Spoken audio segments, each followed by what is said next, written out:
Israel ಸೇನೆಯಿಂದ Tehran ಮೇಲೆ ವೈಮಾನಿಕ ದಾಳಿ.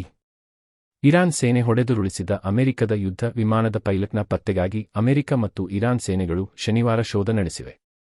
ಮತ್ತೊಂದೆಡೆ ಇಸ್ರೇಲ್ ಸೇನೆಯು ಟೆಹರಾನ್ ಮೇಲೆ ಭಾರೀ ವೈಮಾನಿಕ ದಾಳಿ ಮುಂದುವರಿಸಿದೆ. ಅಮೆರಿಕದ F-15 ವಿಮಾನವನ್ನು ಹೊಡೆದುರುಳಿಸಿದ್ದಾಗಿ ಇರಾನ್ ಶುಕ್ರವಾರ ಹೇಳಿತು. ವಿಮಾನದಲ್ಲಿದ್ದ ಇಬ್ಬರು ಪೈಲಟ್ಗಳು ಕೆಳಕ್ಕೆ ಜಿಗಿದಿದ್ದರು. ಅಮೆರಿಕ ಸೇನೆಯ ವಿಶೇಷ ಕಮಾಂಡೋಗಳು ಒಬ್ಬ ಪೈಲಟ್ನನ್ನು ರಕ್ಷಿಸಿರುವುದಾಗಿ ಅಮೆರಿಕದ ಮಾಧ್ಯಮಗಳು ವರದಿ ಮಾಡಿವೆ. ಮತ್ತೊಬ್ಬ ಪೈಲಟ್ ಇನ್ನೂ ಪತ್ತೆಯಾಗಿಲ್ಲ. ಯುದ್ಧ ಆರಂಭವಾದ ಬಳಿಕ ಇರಾನ್ನ ವಾಯುಪ್ರದೇಶದಲ್ಲಿ ಅಮೆರಿಕವು ತನ್ನ ವಿಮಾನವನ್ನು ಕಳೆದುಕೊಂಡದ್ದು ಇದೇ ಮೊದಲು. ಈ ಘಟನೆಯು ಸಂಘರ್ಷಕ್ಕೆ ಹೊಸ ತಿರುವು ನೀಡಬಹುದು ಎಂದು ವಿಶ್ಲೇಷಿಸಲಾಗಿದೆ. F-15 ಯುದ್ಧ ವಿಮಾನ ಪತನಗೊಂಡ ಘಟನೆ ಬಗ್ಗೆ ಅಮೆರಿಕ ಸೇನೆ ಅಧಿಕೃತ ಹೇಳಿಕೆ ನೀಡಿಲ್ಲ. ಆದರೆ ಈ ಬೆಳವಣಿಗೆ ಬಗ್ಗೆ ಅಧ್ಯಕ್ಷರಿಗೆ ಮಾಹಿತಿ ನೀಡಲಾಗಿದೆ ಎಂದು ಶ್ವೇತಭವನದ ಮಾಧ್ಯಮ ಕಾರ್ಯದರ್ಶಿ ಕರೋಲಿನ್ ಲೆವಿಟ್ ಹೇಳಿದ್ದಾರೆ. F-15 ವಿಮಾನವನ್ನು ಕಳೆದುಕೊಂಡ ಘಟನೆಯು ಇರಾನ್ ಜತೆಗಿನ ಮಾತುಕತೆ ಮೇಲೆ ಯಾವುದೇ ಪರಿಣಾಮ ಬೀರದು ಎಂದು ಅಮೆರಿಕದ ಅಧ್ಯಕ್ಷ ಡೊನಾಲ್ಡ್ ಟ್ರಂಪ್ ಅವರು NBCಗೆ ತಿಳಿಸಿದ್ದಾರೆ. ಇರಾನ್ ಸೇನೆಯು ಭೂಮಿಯಿಂದ ಆಗಸಕ್ಕೆ ಹಾರಿಸುವ ಕ್ಷಿಪಣಿ ಮೂಲಕ ವಿಮಾನವನ್ನು ಗುರಿಯಾಗಿಸಿರುವ ಸಾಧ್ಯತೆಯಿದೆ ಎಂದು ಮೂಲಗಳು ತಿಳಿಸಿವೆ. ನೈಋತ್ಯ ಇರಾನ್ನ ಕೊಕ್ಕಿಲುವೆ ಮತ್ತು ಬೋಯರ್ ಅಹ್ಮದ್ ಪ್ರಾಂತ್ಯದಲ್ಲಿ ವಿಮಾನದ ಅವಶೇಷಗಳು ಪತ್ತೆಯಾಗಿವೆ.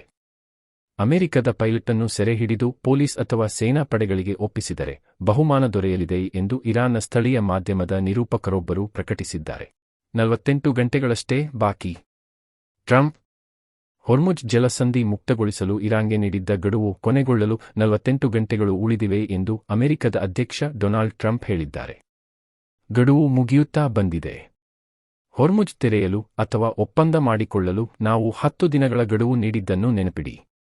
ಇಲ್ಲದಿದ್ದರೆ ವಿನಾಶ ಖಚಿತ ಎಂದು ಮಾರ್ಚ್ 26ರಂದು ತಾವು ನೀಡಿದ್ದ 10 ದಿನಗಳ ಗಡುವನ್ನು ಉಲ್ಲೇಖಿಸಿ ಟ್ರಂಪ್ ಅವರು ಸಾಮಾಜಿಕ ಮಾಧ್ಯಮದಲ್ಲಿ ಪೋಸ್ಟ್ ಮಾಡಿದ್ದಾರೆ.